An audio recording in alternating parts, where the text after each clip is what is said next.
So just as we've just started recording, for those who are listening after this session, I was just talking about some abbreviations that we tend to use in this trust in medicine, which you may or may not be familiar with. What I'll do is I'll annotate this document and I'll send it, so it will be available to see alongside this recording, which saves me having to sort of repeat what I've just said. So don't worry if you're just opening up this recording now. So as I say, many of you probably have very good medicine knowledge, some of which is probably more advanced than mine. So the purpose of this session isn't really to teach you to suck eggs or to tell you how to diagnose things. It's more just to familiarize yourselves with how we manage things here at this trust and where you can find things. And I've done this through sort of case-based discussions. So this is our first case vignette. We've got a 78-year-old male, 3 days post-hemiarthroplasty for a fractured neck of femur. By the way, I'm trying to use abbreviations throughout this presentation to familiarize yourselves more with abbreviations we use. You're called to review the patient as he's complaining of chest pain and shortness of breath and is scoring a 7 on his news chart. So we can see he's got an oxygen requirement. We can see he's a bit tachycardic and tachypneic. There's no added breath sounds on his chest. His ECG shows sinus tachycardia. He's got a right swollen and tender calf, and there's no obvious consolidation on his chest X-ray. So what are we thinking is going on here? Anybody want to jump in? What does SNT mean? Abdomen SNT? Abdomen SNT means soft non-tender.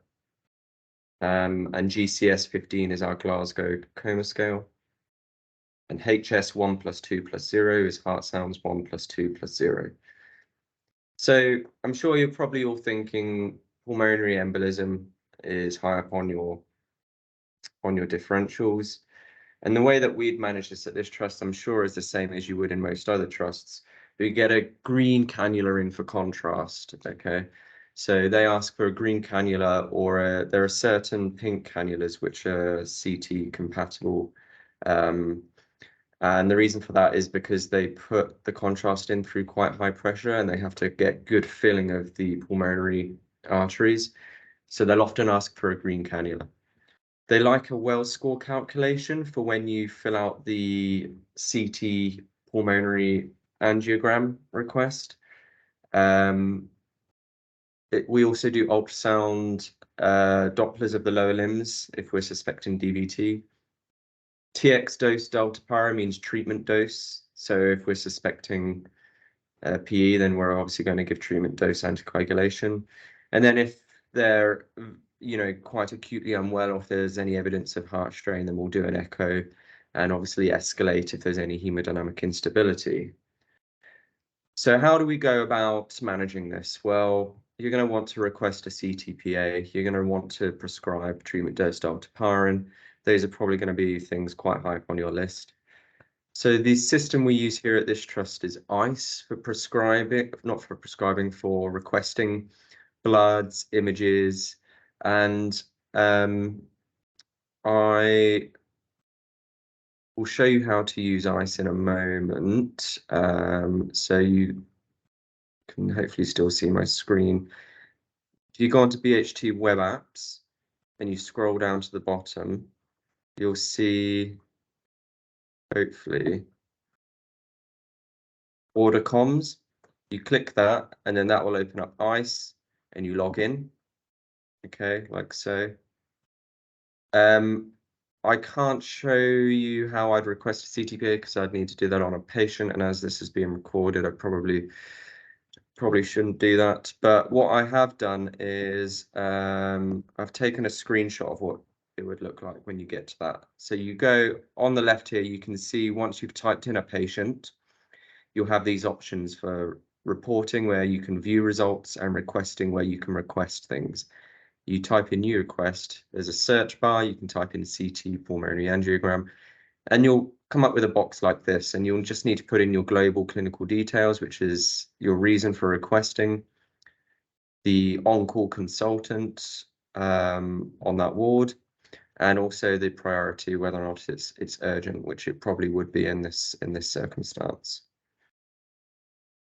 In terms of how to prescribe treatment dose dalteparin, so we all use drug charts at this trust.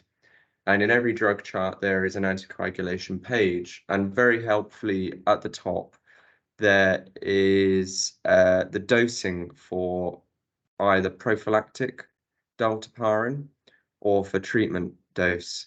And we base that on weight, okay? So if we knew, for example, this person was 70 kilograms, we would be giving 15,000 units once daily, treatment dose dalteparin until a clot is ruled out. You'll notice on this drug chart, there's also space for DOACs. So if they're on apixaban or edoxaban, then you can write that instead of putting them on dalteparin. And there's also a space for warfarin as well. Okay, so that's how we prescribe anticoagulation, and that's how we go about requesting CT scans. All right. I have a question. Sure. Is there an easy way to calculate Wells score for these patients? There is an easy way, and I'll show you a bit later on. So there is an app that I have on my phone. I'll show you all the apps I've got downloaded on my phone. I've taken a screenshot, but one of them is MD Calc, which is really good for calculating various scores in medicine, whether or not that's Wells scoring or Blatchford scoring for bleeds and endoscopy, or Glasgow Coma scales. And I'll show you that app at the end. But yes, you're right. There is an easy way to calculate scores online or with an app. Thank you. So going on to our second case, you're called to review an 82-year-old man on the elderly care ward who's had an unwitnessed fall. They're awaiting nursing home placement. Otherwise, they are MOFD, which means medically optimized for discharge. You'll see that a lot on medically fit patients. They've just finished treatment for a community-acquired pneumonia. You look at their drug chart and notice they're on edoxaban. So as part of your review, you examine them. The airway is patent, speaking full sentences. Breathing's okay. Heart sounds, circulation's okay. Their Glasgow Coma score is 15. Abdomen soften on tender, calves soften on tender. But you do notice some swelling and redness over the forehead, indicating a head injury with no laceration. You do an MSK exam, which is musculoskeletal. There's no pain on palpation or movement of the hips, lower limbs, upper limbs, or spine, including the cervical spine. You are sensible to do a neurology exam, given that they've got a head injury. Their pupils are equal and reactive to light, so that's what we mean by Pearl. Power is 5 out of 5 for the upper and lower limbs. There's no focal neurology and cranial nerves unremarkable. You've got their news score on the right. The only thing of note is the blood pressure is a little bit on the high side, which we know can happen with some intracranial injuries. So that might be sparking a bit of a red flag for you. So just to summarize, you've been called to essentially review somebody that's had an unwitnessed fall on an anticoagulant, which is edoxaban, and there's evidence of head injury. So we're obviously going to request a CT head scan. We're going to stop the edoxaban until a bleed is ruled out. And we're also going to get the nurses to kindly do neuro observations. So the same way we have a news chart for regular observations, we can do neuro observations here at this trust. And that's just a chart that looks at their pupils and signs of focal neurology. And anybody that you suspect might be at high risk of having a neurological deficit, perhaps secondary to a bleed in this case. So you request their CT head on ice, as I've shown you how we do. And you look at the imaging and the report, and it comes back with a subdural hemorrhage. So you've now got a patient with a subdural hemorrhage on the ward. What are we going to do? We don't manage subdural hemorrhages routinely here at this trust. We don't have. I think it's an epidural. Is this an epidural hemorrhage? Okay, so this is an epidural hemorrhage. And the way that we manage this, we don't have neurosurgeons here at this trust. So we need to refer this. We refer this to Oxford neurosurgeons, and there's a way in which we do this. We use a referral system called ORS, which stands for, I think, Oxford Acute Referral System. And if you type in ORS on Google, it will come in with the login page. You do need to set up a login, but it's really easy to do. Okay, and once you've got a login with your email address, you'll have the option to create a referral or to look up existing referrals, or you can search for a patient referral that's been done by somebody else using the search bar there. It's really straightforward once you do it. When you do the create referral, it's got all the prompts and it will ask you things like your neuro examination findings, and it will ask about reports. There is something else I've just thought of that I could have shown you, but you don't have to know how to do yourself. They'll often ask for the images to be sent across. So if you phone radiology and you ask them to do that, they can do that for you. All right. But there is a way to do it yourself. And if you ask somebody who knows how to do that, they can show you. You only do this for neurosurgery and probably spinal patients. Exactly, yeah. Blocked. So that's how you do an ORS referral. And you don't just do ORS referrals for intracranial hemorrhages. You can do it for things like, spinal cord compression, neuro-oncology. So there are lots of things that we do refer to ORS. Okay, so if ever you hear anybody say do an ORS referral, that's what we're talking about. Okay. Our next case, there's only 4 cases in total, okay, so this is our third one. You're clerking a 54-year-old male who's been referred to medics by accident and emergency due to a 4-day productive cough and increasing shortness of breath. He has an oxygen requirement on arrival to A&E and his SATs were 80% on room air. He has no significant past medical history. He is penicillin allergic, which causes anaphylaxis. So on examination, his airway is MOA, which means managing own airway. That's another abbreviation you might see. You notice coarse crackles on his right base. His heart sounds are okay. He's warm and well perfused. Pulse is regular. Glasgow Coma score is fine, and there's nil else on the abdomen or calves. His ECG shows sinus tachycardia. Chest X-ray confirms a right lower lobe consolidation. And if we look at his bloods, we can see his CRP, or his C-reactive protein, is quite raised, as are his white cell counts and neutrophils. We can see that his urea is raised as well, which we often see in community-acquired pneumonias and is actually part of our curb scoring. His creatinine is a bit raised, suggesting that he might have an AKI if that's far off from his baseline and he doesn't have any history of CKD. Electrolytes are fine. We do a VBG, so VBGs are routinely done in A&E by the triage nurses. You might be asking why we've not done an ABG. It's because the nurses don't routinely do ABGs, but you might very well want to do one in this case. We notice that the lactate's raised 3.2, and if you look at his news, we can see that the blood pressure is a little on the low side, heart rate's high, SATs are 95% on 60% Venturi, so he's got a fairly decent oxygen requirement, and his temperature is 38 degrees, so he's febrile. And I'm sure you're all thinking that all things are pointing towards sepsis, likely chest source here. So our management, which I'm sure you're all very familiar with, blood cultures, IV antibiotics, IV fluids, and escalating depending on what level you're on. As part of the sepsis 6, you're expected to give oxygen and take blood to get a lactate, but we've already started that in this management, which is why I've not put it here. And really the reason why I've used this as a case discussion is because I just want to familiarize you with how we go about choosing the antibiotics to prescribe here. And the way we go about that is using MicroGuide. So you can either download that as an app on your phone, which is probably the easiest way, but if you don't do that, you can access that via our BHT intranet, which we call Cake. So I'll show you how we get to Cake. If you go onto the BHT web apps folder, it'll be at the top. Oh, one moment.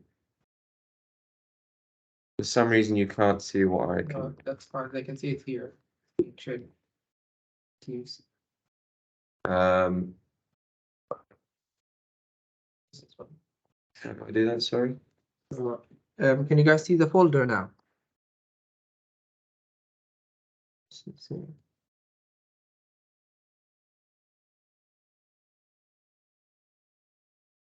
So yeah, cake is at the top.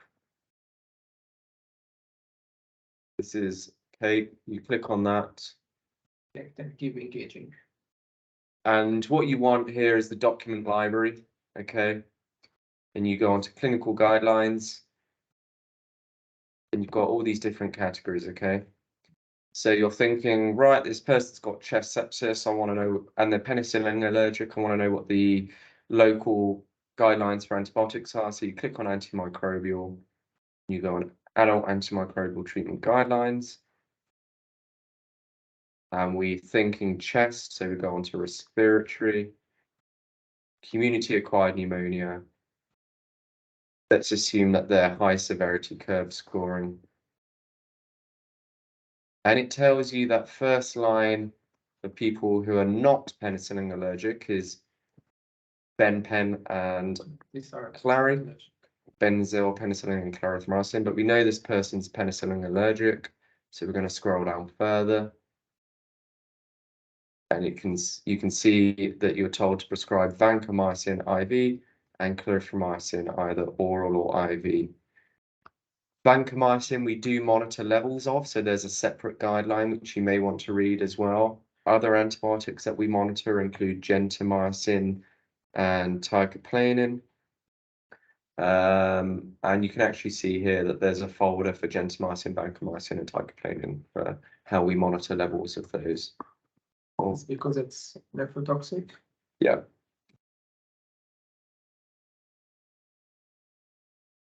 Sorry, let me catch up to where we're at.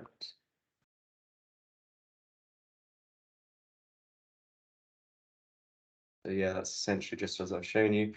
I would recommend you download the MicroGuide app on your phone. This is what it looks like. It's really, really handy. Once you've downloaded it, I don't think you need Wi-Fi to be able to look at the guidelines. Yeah, you download it. So it's really handy if you're moving between wards. Good. Okay. So we'll go on to our last case. So you're on board cover one evening and you're bleed to review a 50-year-old male who the nurses are concerned about. He's on the gastroenterology ward and was admitted yesterday following an episode of melena. They are awaiting endoscopy tomorrow to investigate for a UGIB, which is an upper GI bleed. He has a history of ETOH excess, and that means alcohol. So he has a history of alcohol excess. He's already been started on an intravenous proton pump inhibitor and tazocin. So we often give tazocin in this trust if we suspect an upper GI bleed as a prophylactic antibiotic. On examination, the patient looks pale. You notice a large volume of melena on the bed. Managing his own airway, he's tachypneic. He's got a weak and thready pulse with a delayed capillary refill. His abdomen is soft but tender in the epigastrium, and he's a little bit confused. You look at his most recent blood gas, which has just been taken by the nurse, and his HB is 50 on that. You notice that his HB was 105 yesterday. You get some observations. You notice his tachypneic, his tachycardic, his blood pressure is very low, but he's maintaining his SATs, although a little bit confused. So we're obviously suspecting quite a significant bleed here. And I'm sure you're probably quite worried and you'd be starting to think about getting some extra help at this stage. So management, good idea to get some large bore cannulae in case they arrest. And even if without, the possibility of arrest, we're going to want to be pumping a lot of fluids and blood through this person. It's good to get a group and save. So even though we're probably going to be going down the route of emergency O negative blood, it's still good to get a group and save at this stage if possible. FBC is a full blood count, UNE is UNEs. We'll give an IV fluid bolus, all right, so that tends to be 500 mils in adults. And we'll continue our IV proton pump inhibitor and antibiotics. If we suspect varices, which could very well be the case here, given his alcohol history, then we can give terlipressin to try and help manage that. But really, things we want to be doing are, I'd probably put out a peri-arrest call at this stage because I'd be wanting extra hands. I'd be quite worried that this person's at risk of imminently arresting. And I'd be putting out a major hemorrhage protocol. Okay, and I'll talk to you about how we do that in a moment. The other thing as well, it's probably wise to be having a gastroenterologist discussion because we don't have endoscopy routinely done overnight. So I think this person probably needs urgent endoscopy to manage the bleed, whether or not that's like, ligation or banding or adrenaline at the bleeding point. The question is, can this person last and manage until the morning?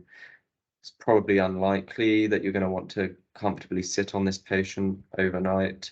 So I'd be having a discussion about overnight endoscopy. And you can do that through switchboard. You ask to speak to the on-call gastroenterologist, and you'll talk to them and they'll make a decision on whether or not they need to come in and scope this person overnight. If they do scope overnight, then that's normally done in theatres. So that's why I say sometimes putting out a peri-arrest call is sensible at this stage, because you can then have somebody starting to get theatre ready and starting to get all the necessary people. So major hemorrhage protocol, there is a policy on CAKE on our guidelines if you wanted to have a look, which tells you, it gives you a very nice flow diagram on how we manage upper GI bleeds. But for major hemorrhage, there is also a policy that tells you what you should be doing on there. But the main thing you need to know is for major hemorrhage, you call 2222, which is the same number you call for peri-arrests and for adult cardiac arrests. And the reason why you call 2222 is because that will allocate you a porter, and you're going to need porters to run and get your blood for you. It's worth noting, if you call 2222 and you put out a major hemorrhage call, you're not going to get your blood arrive unless you call blood transfusion. So some people have learned that the hard way. They've called 2222, put out a major hemorrhage, waited ages and only to find that their blood's not arrived. You'll only get your blood if you then call blood transfusion, and you can bleep them. And you can find the bleep for that on the induction app, which I'll show you in a moment. But yeah, you essentially call 2222 to get your porters to go and collect and chase the blood for you, and you call blood bank to actually initiate that major hemorrhage. So that's not initiated until you call blood bank, is essentially the main message I'm trying to put across to you here. Peri-arrest call, as I say, call 2222. But suppose this person, you were clerking, they hadn't had a major hemorrhage, but you were suspecting an upper GI bleed. The way we go about that is filling out one of these gastroscopy request forms. They're pink in color, and they have different colors for different things. So I think a gastroscopy that's not that you want, not because of an acute GI bleed, is a different color. And I think flexi-sigs and colonoscopies are a different color as well. But you can find these forms on most wards, especially the acute wards. And you fill these out, and then you drop them off to endoscopy. If you're filling one of these out overnight, you can leave it on the desk, on the main desk at endoscopy, and they will pick it up in the morning. But this is essentially how you go about requesting endoscopy. If it's urgent, then you'd obviously bleep and discuss with the endoscopy registrar or consultant. And if you want to prescribe blood, if it's emergency O negative blood, then that's obtained from theatre fridges. And if you put out a major hemorrhage, then obviously blood bank will allocate you some as well. But it's important to prescribe blood products. We don't prescribe that on our drug charts. We have a separate sheet which we use. And this is for all blood products, whether or not it's platelets, whether or not it's fresh frozen plasma, whether or not it's red cells. We prescribe it on this chart. And if it's if the patient's conscious and able to consent, there is a red consent form. It's a single A4 piece of paper. I actually tried to find one today on the ward, but they'd run out. So I was hoping to photocopy that on to show you, but it will be on the wards. So just remember that we consent for blood products, okay? So far I've told you how to put out a major hemorrhage, how to prescribe blood, how to request imaging and bloods on ice, how to refer to ORs, how to look up the appropriate antibiotics on our guidelines. And I'll finish by showing you a screenshot of my phone. So these are all the guidelines I use. You may not necessarily use all of these, but the BNF is an absolute must. That's what we use and what we base our prescribing on here in the UK. Microguide, as I say, you can access our local guidelines and antibiotic prescribing guidelines. MD Calc is what I was telling you earlier on. You can use to work out Wells scores and Blatchford scores, any type of medical score. I find Geeky Medics and Almost a Doctor really good apps if I've got a bit of time to read around a case and I want to know what the epidemiology or management is of a certain medical case. Sometimes I'll look things up on this app. If you're fairly new to medicine, or if you're a foundation doctor, or even if you want to brush up on ECGs, there's an ECG app which looks like this, which is really useful. They also have heart sounds on there as well. So if you wanted to sort of familiarize yourself with different heart sounds, I always find that quite useful. And then this is the induction app at the bottom here. So that's how you find out the number for any department here in the trust, and also the bleeps for any doctors that or physios or outreach that you might need to get a hold of. Specific for our hospital. So like Yeah. use the hospital here. Just open for more. There's something I'll send you all as well that I wanted to show you. So there is actually a document with all the referral pathways for different departments. They are knocking around somewhere, and it's one of these things that tends to get emailed out a few times a year, but I always find it's really helpful to have when you first start at this trust. So it's got all the bleeps for different things. Okay, so inpatient referral, outpatient referral specialty. So if you're discharging and consultant says this person needs an outpatient neurology referral, then these are the emails you send to. If somebody is due an MDT, these are the MDT emails. And some alternative ambulatory pathways as indicated here. So perhaps I can get Mo to forward this to you. Yeah, another app I also used when I was as an SHO, it's called the Foundation Doctor Handbook. And it's also on the Play Store. It's a red sign with a stethoscope on it. It's actually very useful because it shows you all the basics of how you should manage this case, for example. It's filtered by, for example, if you're suspecting a PE, for example, shows you all the initial steps, how you should examine the patient, what you look for, and what are the initial steps of management and so on. So it's also nice. that they're using. Yeah. Can't show it, but it's here. It's a red sign with that stethoscope on. Okay. Ryan, does anybody have any questions for me? I appreciate this is probably quite a lot of information, and if you're not familiar with the trust and how to look for things, Don't worry, everyone's friendly here. All you have to do is ask around, and once you get the hang of things, it's actually pretty straightforward. But I'm happy to answer any specific questions, or if there's anything you're unsure about, I'll try my best to answer. So I'll use this as an opportunity. I think we've still got another 10 minutes, so happy to open up for any questions. We're also planning to do the IMG sends soon. So this is actually very relevant because you'll be using these sort of live on our sim. So might be useful to go through this again later on. If you have any questions, just ask for anything that you're struggling with, any particular cases, always ask us as well.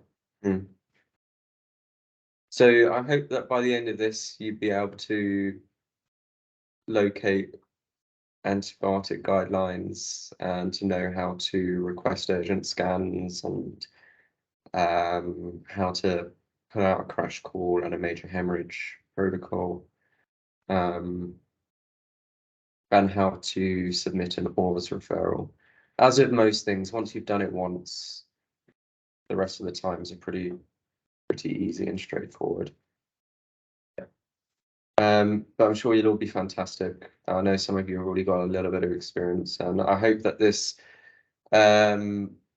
presentation hasn't been like teaching you to suck eggs or anything, because I know you've all got excellent medical knowledge. As I say, the purpose of this really was just to introduce you to how we look up local guidelines and how we request certain things. How we use the system. Exactly. Thank you very much, Josh. It's been very helpful. No problem. I'm sure I'll see you around, but all the best, and it's a pleasure having you join us. Yeah. Thank you, Josh. So long. Stop recording.